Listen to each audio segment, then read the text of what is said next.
दोस्तों, इस वीडियो में आज हम देखेंगे और समझेंगे इजरायल और फिलिस्तीन विवाद की पूरी कहानी। जैसा कि आप लोगों को मालूम ही होगा कि 7 अक्टूबर 2023 की सुबह के वक्त फिलिस्तीन के संगठन हमास ने इजरायल पर 5000 रॉकेट दाग दिए और घुसपैठ की। इस दौरान इजरायल के नागरिकों पर हमला किया गया। इजरायल और हमास के बीच का ये विवाद नया नहीं है। आइए जानते हैं इजरायल फिलिस्तीन का विवाद और हमास क्या है। इजरायल के बनने और फिलिस्तीन से विवाद की कहानी, हमास का क्या है किरदार। इजरायल ने हमास पर युद्ध का ऐलान कर दिया है। हमास द्वारा आज इजरायल में घुसपैठ करने व इजरायल के नागरिकों के हमले का जवाब अब इजरायल डिफेंस फोर्सेस द्वारा दिया जा रहा है। सीमावर्ती इलाकों पर लोगों को घरों में रहने की चेतावनी जारी की गई है। इसमें चर्चा का विषय यह नहीं है कि इजरायल पर हमास ने हमला किया है। चर्चा का मुख्य विषय है कि इजरायल ने युद्ध का ऐलान कर दिया है। दुनिया इस बात की सैकड़ों बार स्वीकार कर चुकी है कि जब इजरायल अपने दुश्मनों के खिलाफ युद्ध का ऐलान करती है तो उसे जड़ से खत्म कर देती है। इजरायल का साधारण नियम है, बाय हुक और बाय क्रुक, यानी चाहे जैसे हो इजरायल के दुश्मनों को इस धरती से खत्म करना। जर्मनी में हुए ओलंपिक के दौरान जब यहूदियों की हत्या की गई थी, उसके बाद कई सालों तक इजरायल की खुफिया एजेंसी उन आतंकियों को ढूंढ कर मारती रही। इजरायल एक दिन में नहीं बना।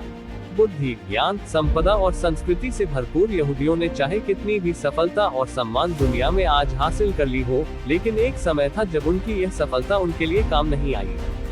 दुनिया भर में यहूदियों को जूतों की नोक पर रखा गया। उनके साथ जानवरों से भी बदतर व्यवहार किया गया। जर्मनी ने हिटलर द्वारा उन्हें लाखों की संख्या में मार दिया गया। उन्होंने लूट, प्रताड़ना, हत्या, बलात्कार, मजदूरी जैसे कई प्रताड़नाओं को झेला। लेकिन अंतिम बार उनके साथ बुरा व्यवहार जर्मनी में हिटलर ने ही किया, क्योंकि इसके बाद जब इजरायल बना तो उसका एक ही मकसद था, इजरायल सबसे आगे होना चाहिए। इजरायल के दुश्मनों का खात्मा। दुनिया का हर यहूदी इजरायल का नागरिक है, चाहे उसके पास इजरायल की नागरिकता हो या नहीं। जब द्वितीय विश्व युद्ध खत्म हुआ, तब दुनिया के सामान्य यहूदियों के साथ हुए दुर्व्यवहार की पूरी कहानी सामने आई। यह आंकड़े भी सामने आने लगे कि हिटलर ने कई लाख यहूदियों के मरवा दिया है। हालांकि अब यहूदियों के लिए नए देश की मांग शुरू हुई। 14 मई 1948 ये तारीख यहूदियों के लिए बेहद खास है। इस दिन दुनिया को नया देश मिला, जिसका नाम इजरायल रखा गया। इजरायल की आबादी 1 करोड़ से भी कम है, लेकिन इजरायल के वैज्ञानिक, इजरायल के मशीन, इजरायल की टेक्नोलॉजी समेत इजरायल से संबंधित हर चीज आज विश्व भर में प्रसिद्ध है। बता दें कि इजरायल जब बना तो उसके 5 पड़ोसी देशों ने, जो कि इस्लामिक राष्ट्र थे, उन्होंने 1967 में एक साथ मिलकर इजरायल पर हमला कर दिया था। इजरायल ने इसका कड़ा जवाब देते हुए सभी को युद्ध में एक साथ हरा दिया। इस युद्ध को 6 डे वॉर के नाम से भी जाना जाता है।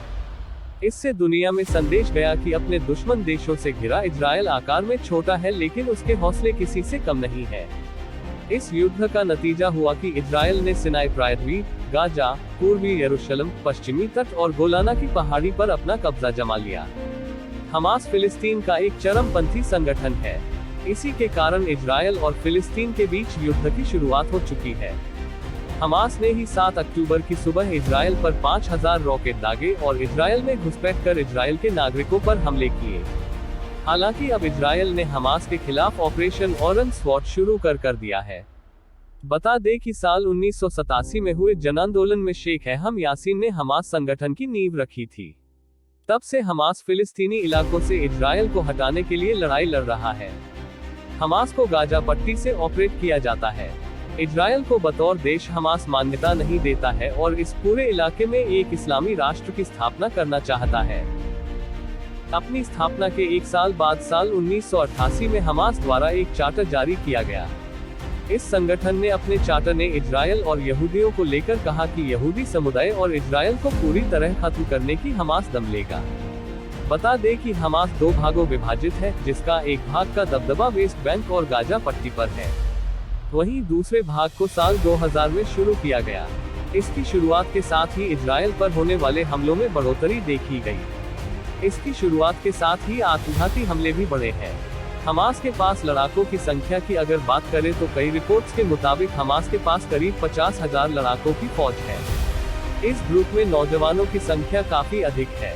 हमास की संख्या भले ही इजराइल की सेना से कम हो या हमास इजराइल के आगे कमजोर दिखता हो, लेकिन हमास के पास हथियारों का अच्छा खासा जखीरा है।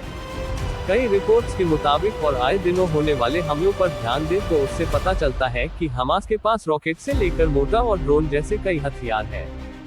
साथ ही हमास की एक एलिट यूनिट को connate guided anti tank missile का इस्तेमाल करते हुए भी देखा गया है। इजराइल खुद कई बार ये दावा कर चुका है कि हमास के पास कासम और कुद्स 101 मिसाइलों का जखीरा है। बता दें कि कासम मिसाइल 10 किलोमीटर तक और कुद्स 101 मिसाइल 16 किलोमीटर तक मार करने में सक्षम है। इजराइल और हमास के बीच जंग का कारण बता दें कि पहली बार नहीं है जब हमास ने या किसी फिलिस्तीनी चरमपंथी द्वारा इजराइल पर हमला किया गया है।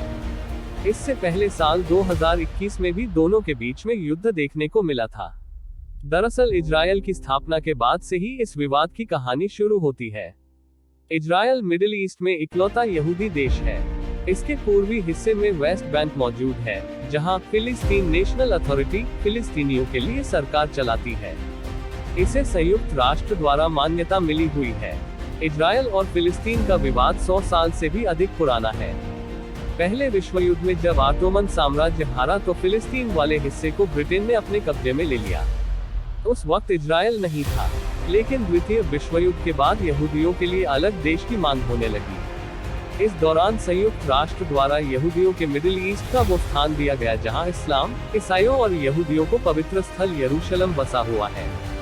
यहूदियों के आने से पूर्व इस इलाके में अल्पसंख्यक यहूदी और बहुसंख्यक अरब रहा करते थे। फिलिस्तीनी यहाँ के रहने वाले अरब थे, लेकिन यहूदी बाहर से आए थे। फिलिस्तीनियों और यहूदियों के बीच विवाद तब शुरू हुआ जब अंतर्राष्ट्रीय समुदाय ने ब्रिटेन को कहा कि वो यहूदी लोगों के लिए फिलिस्तीन को एक राष्ट्रीय घर के तौर पर स्थापित करे। यहूदी इस भूमि को अपने पूर्वजों का मानते थे, जबकि फिलिस्तीन अरब यहाँ फिलिस्तीन नाम का देश चाहते थे। अरब देशों द्वारा ब्रिटेन के इस फैसले का विरोध भी किया गया। बस यहीं से इजराइल और फिलिस्तीन का विवाद शुरू हो गया। साल 1948 में जब यहूदी नेताओं ने इजराइल को स्वतंत्र घोषित किया और इजराइल के निर्माण का ऐलान किया तो फिलिस्तीनी अरबियों द्वारा इसका विरोध किया गया और युद्ध की शुरुआत हो गई। इस युद्ध में इजराइल के पास फिलिस्तीन